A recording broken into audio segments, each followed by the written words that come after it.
les titres de l'actualité ce lundi 6 août, présidentielle du 29 juillet dernier au Mali, les trois principaux opposants ont saisi la justice pour bourrage d'urnes. Le président sud-soudanais Salva Kiir et son rival, le chef rebelle Riek Machar, ont signé ce dimanche à Khartoum un accord final sur le partage du pouvoir.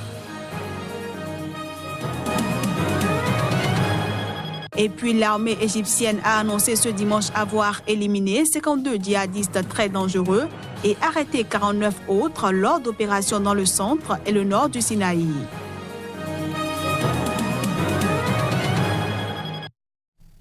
Bienvenue à toutes et à tous.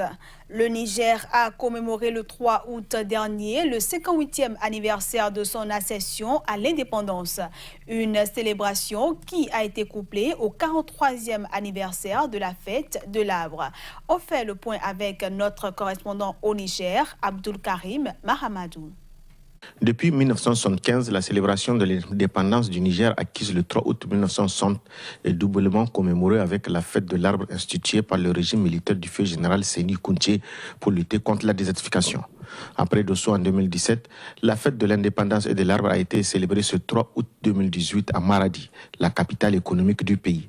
Le président de la République, Issoufou Mahamadou, a officiellement lancé l'opération de plantation de plusieurs millions d'arbres sur l'ensemble du territoire sur le site de l'hôpital de référence de Maradi avec pour thème « Restauration de nos terres, forêts et paysages, un devoir pour tous ». La raison fondamentale du choix de ce thème est de susciter de la part de chacun de nous un engagement plus résolu et des investissements conséquents à même de soutenir et d'intensifier les efforts de notre pays en matière de gestion durable de nos ressources naturelles. Il s'agit en fait d'un appel à un sursaut citoyen pour préserver, aménager et exploiter durablement nos terres dont le rythme de dégradation met sérieusement en péril la sécurité alimentaire et nutritionnelle ainsi que le cadre de vie de nos vaillantes populations. La région de Maradi est l'une des plus pluvieuses du pays. Elle dispose d'énormes potentialités agricoles et forestières. Cependant, elle n'échappe pas aux effets des changements climatiques. C'est pourquoi le gouverneur de la région appelle à un éveil de conscience de ses concitoyens sur leur devoir de préserver l'environnement. Sur le plan forestier, la région de Maradi dispose de plusieurs forêts naturelles et parcs agroforestiers. Je puis vous assurer, Excellence, Monsieur le Président de la République, que de nos jours, dans la région de Maradi, la prise de conscience par les populations sur les questions de restauration de l'environnement n'est point une innovation, mais plutôt un geste courant inscrit dans le calendrier agricole du paysan. Ainsi, pour préserver durablement son écosystème, le Niger a lancé un programme de restauration des terres. À travers ce programme, les Nigériens sont invités à planter chacun un arbre, mais surtout à l'entretenir. Au Mali, 3 candidats ont déposé leur recours devant la Cour constitutionnelle, et ce, après l'annonce des résultats provisoires du premier tour de la présidentielle. Les 3 principaux opposants maliens ont annoncé ce dimanche la saisine de la Cour constitutionnelle du pays pour bourrage d'urnes par le camp du chef de l'État sortant, Ibrahim Boubacar Keïta, arrivé en tête au premier tour de la présidentielle. Soumaïla Cissé, qui a recueilli le 29 juillet 17,8% des voix contre 41,42% pour Ibrahim Boubacar Keïta, selon les résultats officiels proclamés jeudi soir, avait dénoncé dès vendredi des résultats ni sincères ni crédibles. Arrivé 3e du scrutin avec 7,95% des suffrages, l'homme d'affaires Aliou Boubacar Diallo a également déposé un recours à la Cour constitutionnelle qui concerne les résultats et le recomptage des voix. Au regard des constats d'irrégularité, le 4e homme du premier tour, Tchèque Modibo Diarra, a lui aussi saisi le plus haut tribunal malien. Mais la Cour n'a pas confirmé la réception des différentes saisines car les requêtes viennent en confidentialité et sont directement remises au secrétaire de la présidente. Cette saisine intervient alors que la Cour constitutionnelle, composée de 9 juges, doit proclamer officiellement mercredi les résultats du premier tour pour que démarre la campagne du second tour qui se tient le 12 août.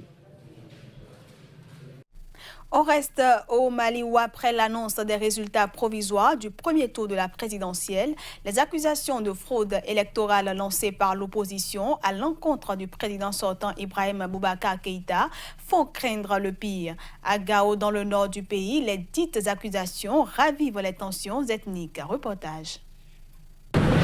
Passé le premier tour de la présidentielle, Gao n'a rien perdu du calme olympien l'ayant caractérisé le jour du vote. Dans cette région où l'État est peu ou pas présent, les groupes armés signataires de l'accord de paix de 2015, principalement Touareg, ont participé à la sécurisation du vote. Une contribution somme toute salutaire. Seulement, plusieurs habitants de Gao accusent vertement le parti présidentiel d'en avoir profité pour partiser avec eux afin de truquer le scrutin. Les bourrages là, on a appris parce que combien chez Wadi, quand il y a 5000 personnes, on bourre jusqu'à 6000 personnes. Ça c'est des bourrages. C'est des bourrages, c'est trop. On connaît les zones nomades là. On connaît comment. Quoique déçus de la fraude manifeste à leurs yeux, ils veulent bien croire que l'espoir est toujours permis. Parce qu'on entend le mot espoir, parce que dans toutes les crises, là, les moments où ils ont fait les élections, on avait Ismaïla Cissé, il a fait l'espoir pour le Mali, on espère quelque chose. Les moments où il y a les crises, IBK devrait être en pouvoir, on a voté pour lui. On pensait qu'il y aura des changements, il y aura la paix au Mali. Mais on voit que dans 5 ans, il n'est pas fait rien. Pour l'opposition, la seule alternative crédible a pour nom Soumaïla Cissé. Dimanche, son entourage a annoncé avoir saisi la Cour constitutionnelle du pays pour bourrage d'une violation de la loi électorale, irrégularité par le camp d'IBK. Parallèlement, les tractations se poursuivent de part et d'autre en vue des consignes de vote comptant pour le second tour. En Côte d'Ivoire, le Front populaire ivoirien FPI, El Abdoudraman Sangaré, a tenu ce week-end son 4e congrès ordinaire.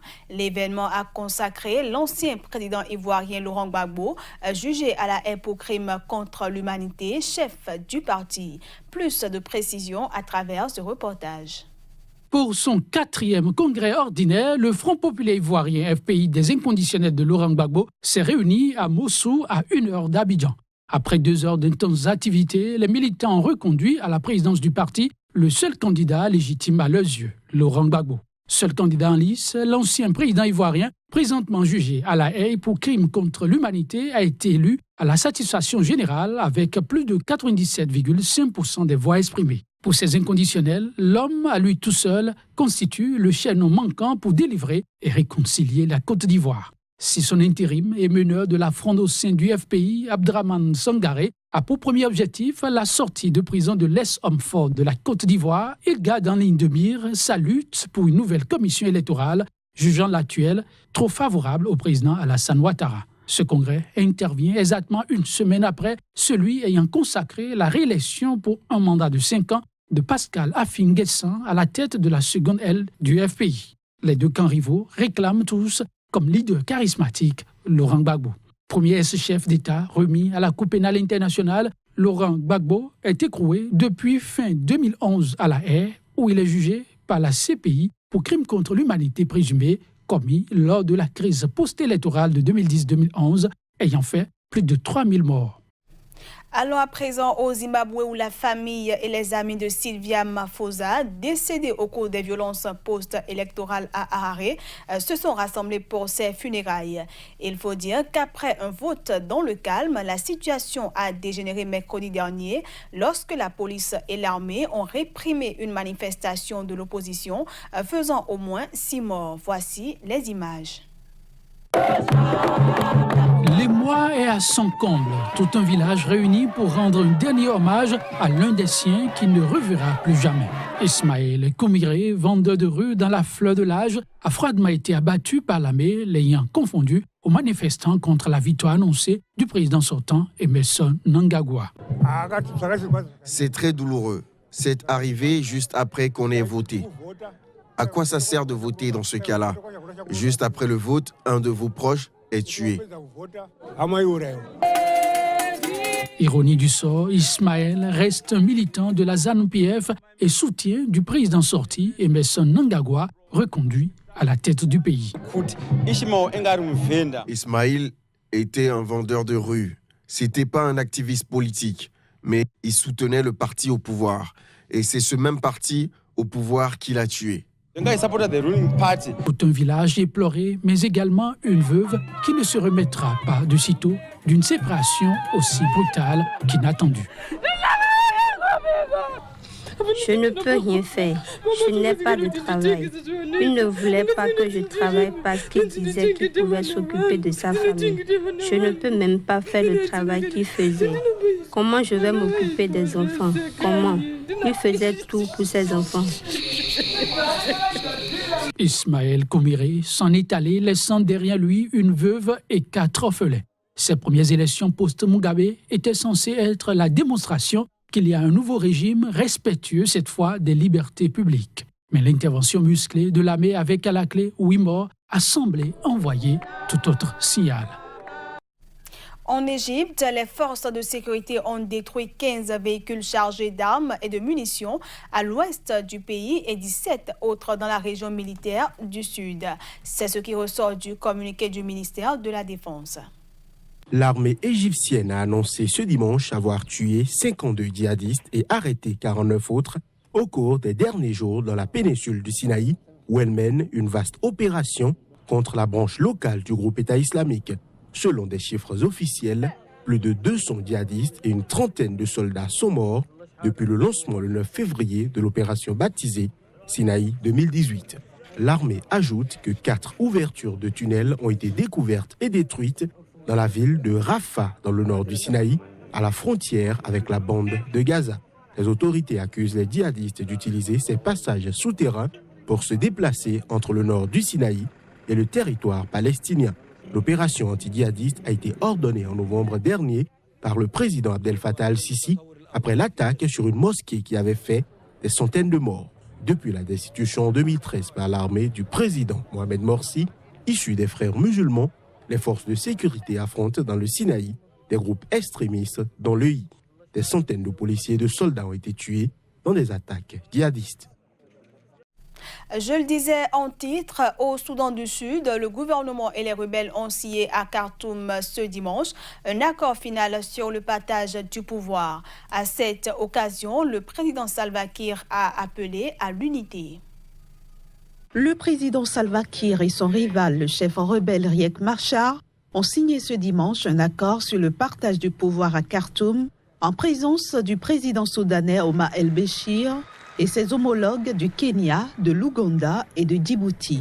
Plusieurs diplomates étrangers ont également assisté à la séance. En vertu de l'accord, Riek Machar va intégrer un gouvernement d'unité nationale et devenir premier vice-président. Le document vise également à mettre fin à la guerre civile meurtrière qui a ravagé le pays.